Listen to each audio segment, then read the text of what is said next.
Welcome to the Growth League podcast, where we interview business owners who have experienced quantum leap growth in their business. In each episode, we're going to dive deep into our guests' firsthand experience about what it was like 90 days before and 90 days after that point when their business started experiencing massive growth.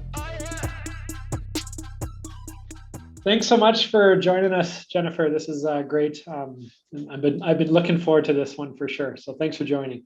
Yeah, thank you for having me. I'm looking forward to it. Awesome. So I like to start here. Growth is never a linear journey in terms of a hockey stick growth curve or anything like that. Now I know there are some interesting experiences in your past in terms of how you grew, but can you bring us, for some context, back to the beginning of Ivana? Like, how did it get started? I know that you had come to this moment in your life where you're like, what do I do next? Bring us back. Okay, so how we got started just as a business? The origin story, yeah. Yeah, so really it was out of necessity. I was on maternity leave. I had an 8-month-old baby and was pregnant with my second baby. And I just knew that maintaining my existing career at the time, I was a private banker for RBC Wealth Management, was not going to be manageable if I wanted to, be a good mom, be good at my career, be a good wife, all those things. So it came out of necessity of wanting to do something different where I could continue a career where I could, live up to what I felt my potential was and feel fulfilled and still have success, but also be able to have flexibility to be around as a mom and as a wife. Mm-hmm. And so why I originally chose real estate is because it's not sexy at all, unfortunately. It was just a way to be able to use my skill set and have kind of passive income and not have a super rigid schedule. So that's why I chose it, honestly. And our original plan was to build 40 houses in 8 years, which would give us like a market value of $20 million or so. And so we actually haven't even hit 8 years. We've only been in business 7 years, and we surpassed 200 million in assets last year, and we'll surpass about 340, 350 this year. So that's awesome. Yeah. and I know that you had no real meaningful prior experience in the industry. Did you throw a dart at a dartboard, or what got you into this, specifically this industry and this way of building it out? So how I originally got into it is when my husband and I first met and wanted to move in together. I lived in my own home and he lived in his own home. And so we decided we would rent, my house was a little bit bigger. We would rent my house out and we'd move into his house. When we moved from that house, we never sold it. We rented it out and so on and so forth. So when we actually started our business, I think we owned like 4 houses just from not selling them when we moved.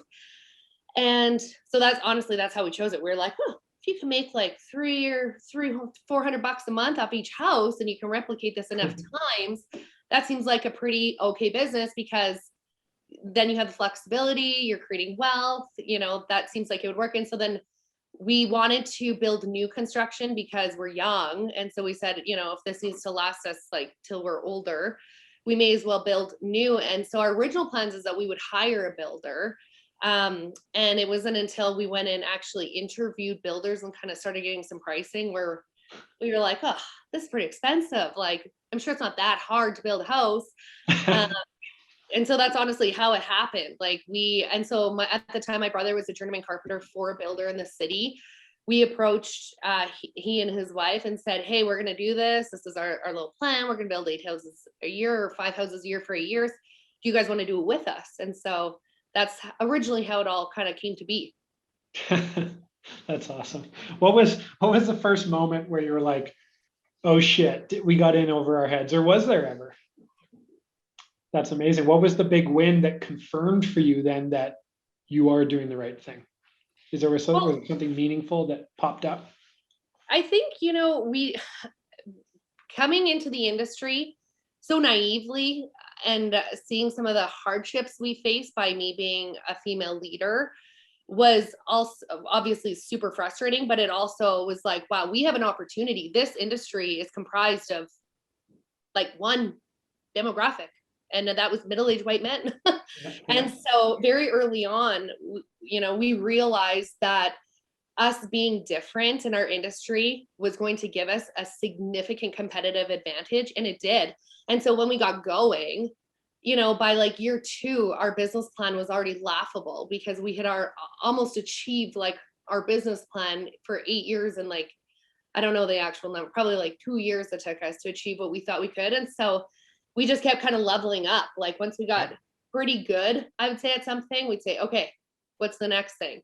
Then we would level up a bit, get really good at that, level up, level up, level up. And so that's how we've grown our business, I think, like hockey stick growth every single year.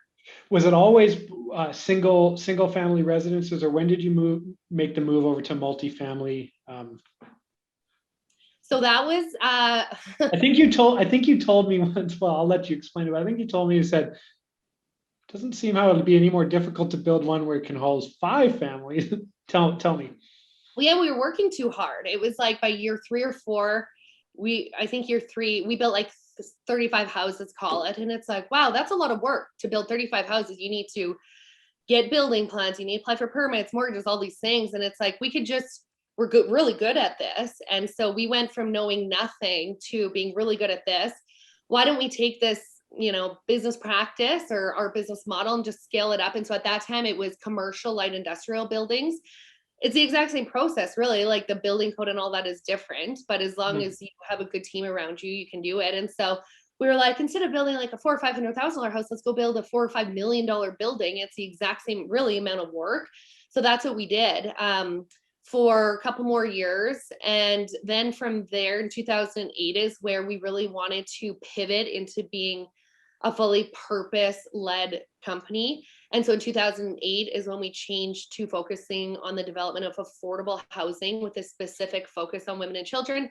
And then that's when we decided to get into multi-unit residential. Gotcha. When you're building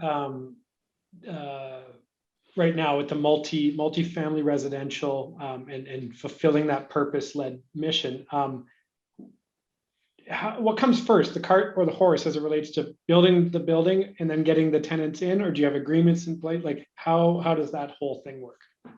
I mean, now at this point, it's an ongoing process. Like we are marketing and branding every single day, 365 days a year, because we have the budget, we can do that now. Before it was like we would build and then we would, put together maybe 60% of the way through a strong marketing plan to kind of launch it, which we still kind of do that. But when your business gets to a certain size, you can then be very high level and strategic and come up with a comprehensive plan that you're focusing on your brand every single day. And we still have a long way to go with that. Like we've grown a lot, but in the world of real estate, we're still like a little fish. And so we have a lot of work to do to continue to strengthen our brand. We brought in a firm out of Calgary, actually, about a year ago. And we're going through a full rebrand right now. That's actually about to launch in a couple of weeks, which we're super excited about. But that's going to be a big, big focus of ours as we move forward. Gotcha. How, because there's a lot of digital marketing folks in our audience. How have you in the past, or how are you currently now leveraging anything within digital marketing to generate, I guess, more tenants is the primary driver, right? Yeah, it's almost all digital now. I think, again, that was a competitive advantage we had in the beginning, is because we came in younger. Like when we started our business, we didn't have one owners, 4 of us, me, my husband, my brother, and his wife. Not one of us was even 30 years old yet. And so we came in the social media, internet kind of digital age, whereas many of our competitors, so like we have competitors who have businesses bigger than ours that have like 500 social media followers, and so, yeah, we've leveraged that since the very beginning, social media, having a good website, doing a market sweeps of the technology available. So there's different apps and software that's come up over the years that we'd leverage for our business. So I would say it's like 90% of the marketing for us is all online digital. Gotcha. So growth is continuing to explode beyond your business plan. Digital marketing strategy is working well. Is there any bad news story to this? Is there any challenges that you guys are currently trying to overcome or bring us into? I mean, hey, if there's no challenges, let's not go there. But if there is, love for you to share. No, I mean, there's for sure been like right now. I mean, a challenge in our whole industry is like lumber prices have gone up 250%. So there's always challenges like that. I think over the years, like one thing I've realized as an entrepreneur is like there's going to be things that come up that you have to deal with that you have absolutely no control over. So examples for us would be the government changing like tax rules. Our province brought in 6% PST on construction in 2018, I think, which we didn't have before. And so being in Saskatchewan, wanting to stay in Saskatchewan, because many people, when they get to a certain level of success, they often will leave.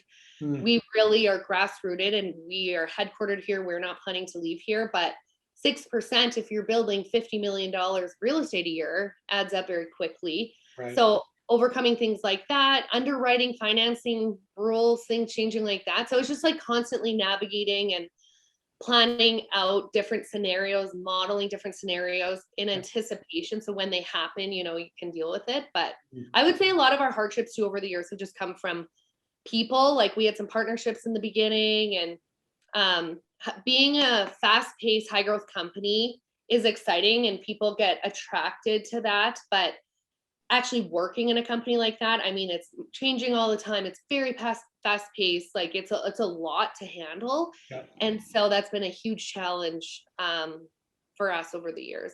Gotcha. A lot of your content is focused on, and I think you've sort of become a voice of female leadership, female entrepreneurship. I can tell this is a topic very important to you, as it should be. And can you tell us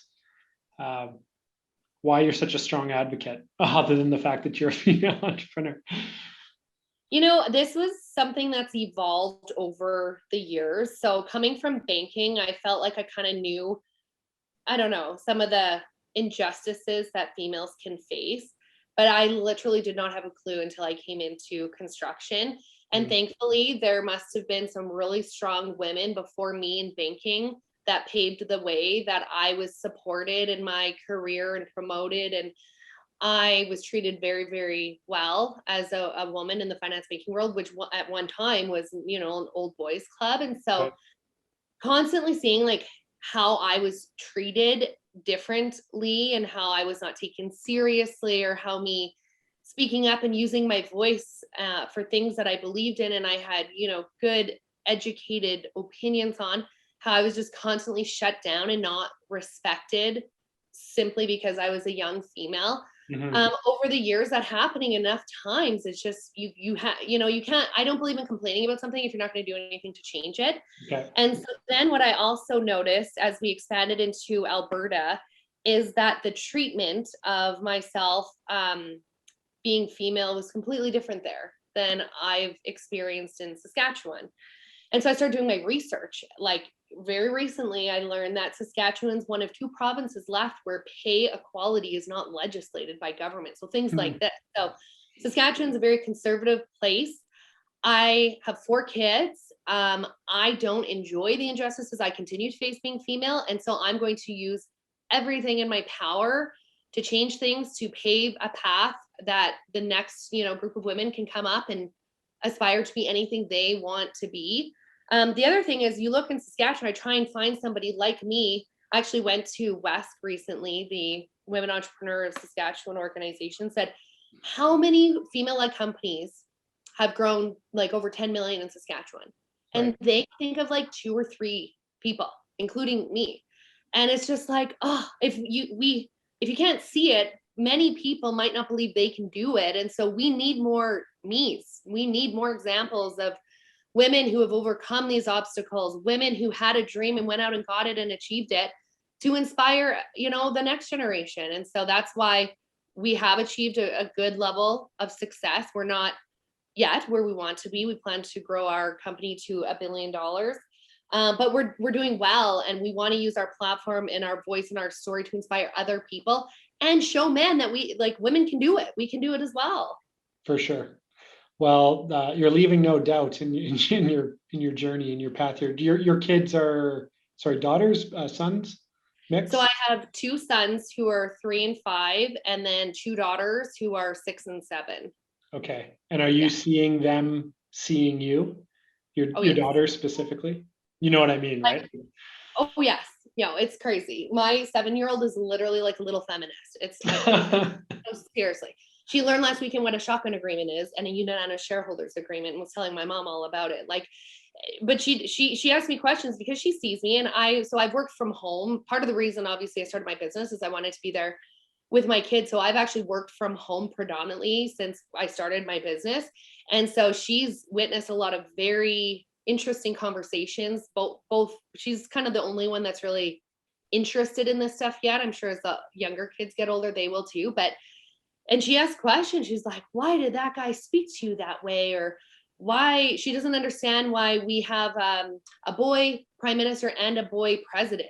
Like why? And it's like I have to then explain to her like why that is. And she's like, but that's not fair. Like this doesn't make sense. And so she asks a lot of questions and she educates herself. She reads a lot on the topics as well. And so I'm like so excited to see how she turns out as an adult, because I Hmm. grew up in a home of like my dad was like a traditional Catholic man, and his goal for me was to grow up and be like a really great housewife and really good at cooking, like seriously. And so, and I still became who I am. So I can't even imagine Right. a young girl who's empowered and supported in whatever it is she wants to pursue or believe. Totally. Well, and it'll be very exciting to see that, as well as seeing what the world will be like when she's 18, 19, 20, whatever years old, right? Yes, I I hope hope it's I different. hope different than today in a number of different areas, including this. Yeah. So, dipping to the marketing side of the conversation again, take a look at a brand like yours, and obviously your big name in your geographic area as well as extra provincially. Um, you may be tempted to, just kind of rest on that a little bit. Maybe you're not doing as much in marketing, but for the marketing you are doing, what do you guys measure to make sure that it makes sense to continue to invest, not just to rely on the name that we've built and kind of rest on our laurels? What do you guys measure? What's working? What's not working for you? So we're actually in the process of developing this a little bit. So I would say up until a year ago, we barely invested in marketing and branding. The only thing that we really evaluated was our vacancy. And so we've always operated at a vacancy of about half of the market that we're in. So like in Regina, if the average is usually 7%, we're usually operating at 3.5%. Okay. And then we track things like social media followers and things like that. But up until a year ago, that worked enough for us, and we were using most of our capital to grow our business. But when we decided we were going to aggressively expand outside of Saskatchewan, we also made the decision to move some cash into really marketing and branding our company better. And so I would say if we spent $250,000 a year in marketing, we'll look to probably quadruple that in these coming years here. Right. So it'll look a lot different. But yeah, we just focused on vacancy, and it was almost the opposite. It was like, well, should we invest $1 million into this if we're operating at 50% of vacancy? That's a really great, Right. Right. performance. But it's more than that, and especially now that we're using our story to speak out against certain injustices and things like that, we need to have a really strong name. And we are very different in Canadian real estate. Like there's very, very few female-led real estate developers like us. And so we need to broaden the name and strengthen it and use it for change and all that kind of stuff. So Got you. So what you're saying is that you're not deriving the success of your marketing program to be purely a function of new tenant acquisition. There's other, I guess, more engagement or reach focused metrics that are defining value. Okay. for sure. And then when also, when you get into a size of business like us now, we being able to access capital to grow our business and get mortgages basically to build more real estate is very important. And when Right. you get into the dollar amounts we're looking at, we need these banks and the financial institutions to know who we are too. And so there's that aspect, like how do you can't really gauge, oh, did we get approved for this because of the brand, but it certainly doesn't hurt the brand. Right.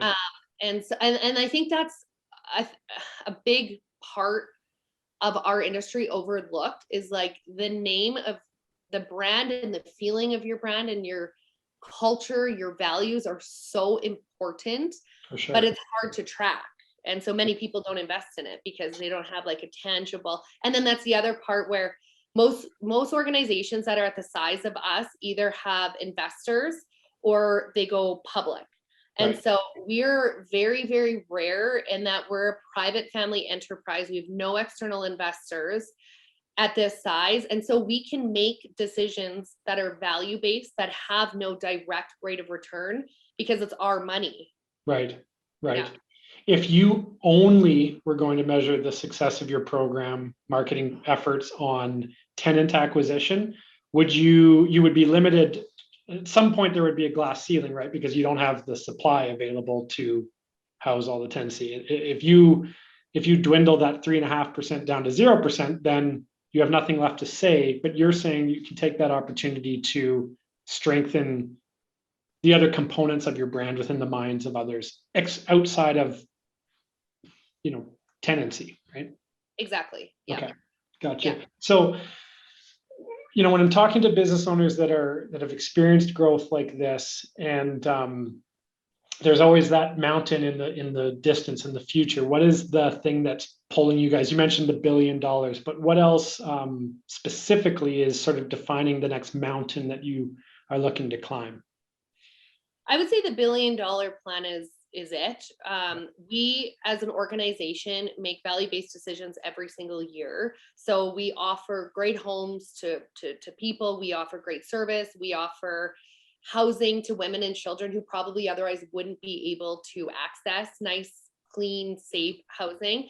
And so knowing that we are a purpose-led company and we are a social enterprise that makes impact basically just in how we operate, growing that to $1 billion will create a lot of positive impact and change in the communities that we exist, and hopefully in Canada and maybe even North America. So Cool. That's kind of the purpose behind the plan for the enterprise. For me personally, I just am a very strong believer in fulfilling your potential. And when I see like really skilled, capable people, in a job they don't like or underwhelming themselves, it's just so disappointing because sometimes we're born with certain skills and sometimes like we're not. And I know you can learn a lot of them along the way, but I truly feel like to be satisfied and fulfilled as a human being, I need to fulfill my potential. And I think that that's to create, a female-led private $1 billion company in Canada. I don't know that it's been done privately without any external kind of investor ever going public. We're kind of doing some research on that right now. But I think that for me personally in my career journey, I need to see that happen to be able to say, yes, I'm like successful. I fulfilled it. That's awesome. Tell us about the culture of your team there. So we are, I would say, if I had to kind of sum it down, we work hard and play hard. We are entrepreneurial driven people. We like to have a lot of fun at work. We do not like to micromanage each other. We like to hold each other accountable, but there's very little micromanagement. And yeah, we're just like a pretty young group of innovative people. We have a lot on our team, that have a lot of the same thoughts and beliefs, I guess, around just, again, the injustices faced and wanting to use our platform collectively as a group. But yeah, we have a lot of fun at work. COVID's been very difficult because we can't get together, but we like to have like lots of social events and different things like that. But yeah, expect a lot when we are working, but enjoy and have fun and lots of laughs when we're kind of having our downtime. That's awesome. What can you share with us about some of the most exciting things you're looking forward to with the new brand? Is there any, do you have a mascot? What are some elements of the brand that you're excited to unveil, as much as you're willing to share? So I just don't think I should share anything yet. We have a Zoom meeting coming up with our internal team where our whole team is getting couriered boxes with gifts, we'll say. I don't want to say too much. And then we're going to roll out the new brand internally. And so just for respect of the hard work of our team, I just don't want to say it, but it is super, super, super exciting. And it's a very good, strong fit for Avan, especially as we get outside of Saskatchewan. Is the brand recognizable as compared to what it is today? No.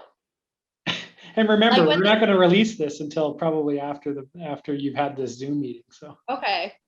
Yeah, no, so like it doesn't even really have a logo, which is crazy. The team was afraid to roll it out to us because it kind of doesn't have even a logo, but it's like when you put all the messaging and the like it all together, it's just really amazing. It's a nice strong color. Yeah, it's just cool. very, very exciting. And then it's like a lot of things are going to happen after there. So last year we replaced most of our fleet with Teslas. And so we're going to decal then all the Teslas, which is kind of cool. Again, for Saskatchewan, there's not a lot of electric vehicles here. So that will be cool. And then we obviously are going to update all of our signage and stuff like that. And then we're in the finishing steps of designing our new headquarters. So I think we actually applied for development permit even this week or last week. So we are building like the most amazing new headquarters that's going in one of the busiest intersections in Regina.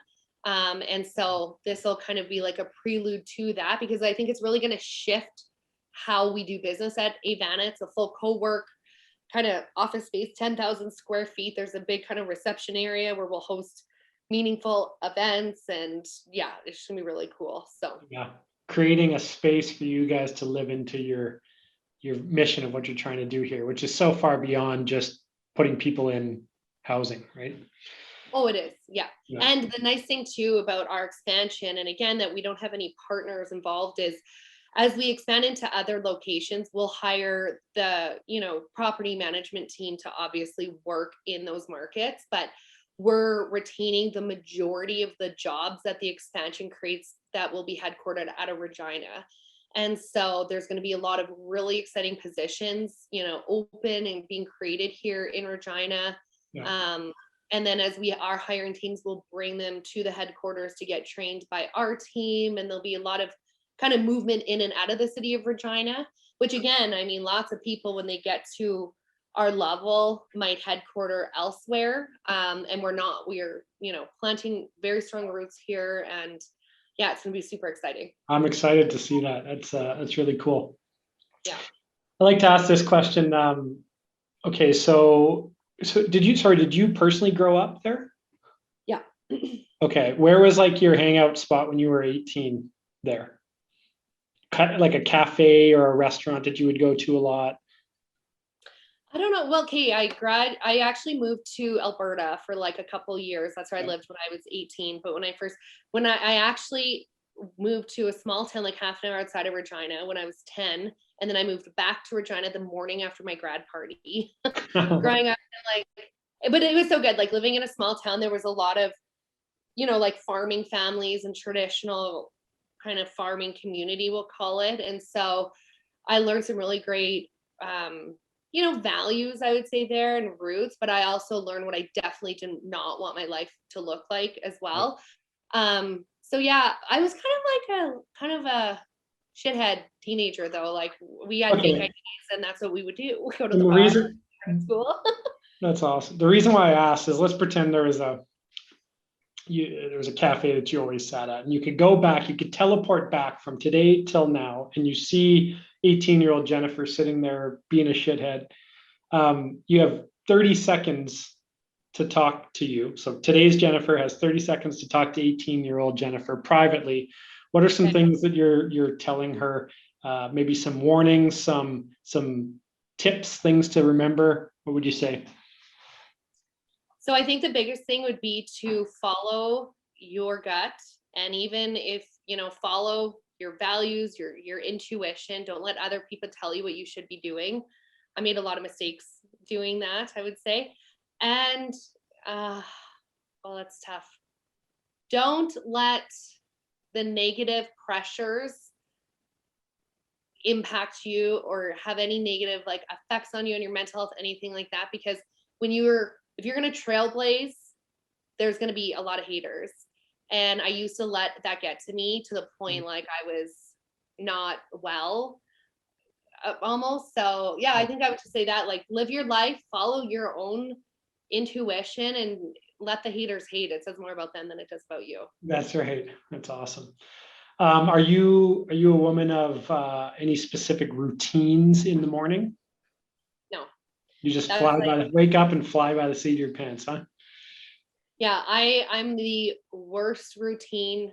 Me and my husband both, like we have no routine. Considering we have 4 kids, it's actually probably on the verge of like being detrimental. But I mean, we do have 4 kids. We work from home, so there's not a lot of structure, to our lives, especially now with COVID. We're just always here. Yeah. And yeah, we had 4 kids in 47 months while creating a $300 million company. So our life has been absolute chaos. Yeah. So maybe one day, but I do not right now. Okay. And what is top of mind as being something you're most grateful for right now? I am most grateful for my family, I would say. Not just, my kids, my husband, obviously my brother and his wife were business partners. We're also like best friends. Me and my brother have kind of been best friends since I was born, I guess. And just our team, we have a really tight knit group of people around us who are so supportive and just like really beautiful, loyal people. And our team every team member that gets added to the team and the table, we're just making this thing happen one day at a time. And I'm just so grateful that we've been able to find, people to share this journey with. That's amazing. So when does the new brand come out? And it may have already come out by the time of this airing, like but I think mid-May, okay. Everything, the website, everything will be fully launched, rolled out, signage, everything by mid-May is what I hear. But I don't have super hands-on. I might get an update like every month. So I don't know for sure, but that's the last I heard. That's amazing. I will be watching. We will be watching. Before I let you go, a message for young female entrepreneurs, just one from you. So I use kind of the same messaging anytime I get asked this question, but I really truly believe it's the most important thing in life for anybody, female or male, is that you need to believe in yourself. And any single thing that you believe you can do, you 100% can do. We need to get more used to finding our confidence and fulfillment from within rather than looking for it for external forces, because once we believe in ourselves and our own goals and passions, literally we're unstoppable. And once you do get on a pursuit of looking to do something new or different or change, you need other people to believe in you. So if you don't believe in yourself, that's almost going to be impossible. But yeah, especially women, I think, we need to just, have our confidence and don't be worried about how society will perceive our strength or our confidence, because it has been negative in the past. Hopefully that will change. Every new, stronger, confident woman we get will help things be better kind of as we move forward. What about a message for men then? How we can play a better role in the great goal of getting to 100% equity or parity? So I would say education is the biggest piece. Even, my own husband, here's a perfect example. Even just like a year ago, I was in the car with him and I was speaking to one of our local credit unions about some financing stuff. And he basically was like, if you're not this person, we won't lend to you. And I was like, and I'm not gonna say the names because you wouldn't, you're not from Regina, you wouldn't know, but there are 3 major home building companies in the city. And I said, Sean, what do those 3 people have in common? And he chuckled and was like, I guess they're all the middle-aged old boys club you complain about. And my husband's like jaw literally dropped. I got a phone. He's like, he actually just said what you have been saying. I said, I know. He's like, I can't believe you just had to like experience that. I said, Troy, I've been dealing with this for 7 years, And so even that still shocked him. I wasn't shocked at all. But just educating yourselves on what women actually do experience on a day-to-day basis and being aware of it and sticking up for them. So even next time you're sitting around a boardroom table, and often when women try to speak or speak their opinions, they get cut off, they get shut down, and using then your platform and your privilege, be like, wait a second, she was speaking, let her finish. Right. If she doesn't feel confident to do it herself, and just being aware and educating yourselves. There's many statistics out there to prove what we preach kind of thing. And we need the whole population to kind of get on board with this, and it will result in positivity for everybody. Having Right. a fully mobilized population literally helps the community. It helps men, it helps women, it helps the economy. It's proven. It helps everything. So the faster we do it, the faster we can quit talking about it There and you just go. live. I Yeah, love it. Thanks for being so passionate about a topic. So it's good. It's great. yeah. What where can we, I guess we'll all keep our eyes out for the new brand, and I'll make sure I share that as much as I can as well. For sure. Thanks Awesome. so much for joining. It was great.